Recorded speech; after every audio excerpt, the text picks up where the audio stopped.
Hello guys, नमस्कार, good evening सबजनालाई। Welcome छ busy vlog. आज फाइनली हामी खाली गर्ने ठाउँमा पुगेको छौँ। हेर्नुहोस्, गाडी यही हो हाम्रो। सट्ट लागेर तपाईँको क्लिन लगाएर सब भइरहेछ। खाली उतातिर गर्छ। अब बिचमा चाहिँ टाइम त्यस्तै भएर हजुरलाई म अपडेट दिन सकेन। अहिले त यसो हजुरलाई पनि जानकारी गराउन त म कहाँ छु भनेर गरेको। टाइमिङ त्यस्तै भएर यो चाहिँ मेरो गाडी हो। सट्ट लाग्यो। 0 पोइन्ट भन्छ हाम्रो चाहिँ भाषामा। खाली गर्ने ठाउँ खाली हुँदैछ। अब हेरौँ खाली भएर कहाँ पठाउँछ, फेरि कता पठाउँछ। फेरि कुद्ने हो, फेरि अब लोडिङको लागि कता भन्छ कम्पनीले। पुरा सेफ्टी वेफ्टी सब लगाउनु पर्छ। जकेट हेलमेट मिलाउने। हेलमेट त गाडीमा छ।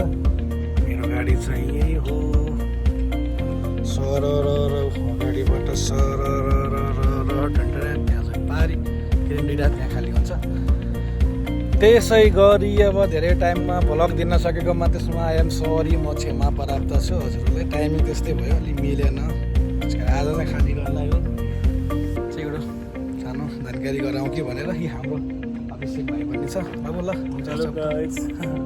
मेरो च्यानललाई सब्सक्राइब, लाइक, सेयर गरिदिनु। सबैले माया देखाउनु। नेपाली भएर नेपालीलाई सपोर्ट गर्नु पर्यो। दुईजना आएर नाच गरे हामी नेपालीले होइन। लङ भ्यागल कुदाएकै छौँ जस्तो भयो भने। त्यस कारणले बिचमा चाहिँ त्यस्तै समय नमिलेको कारणले हो। ल थ्याङ्क यू। नेक्स्ट भ्लगमा मिल्नेछौँ। Bye, take care.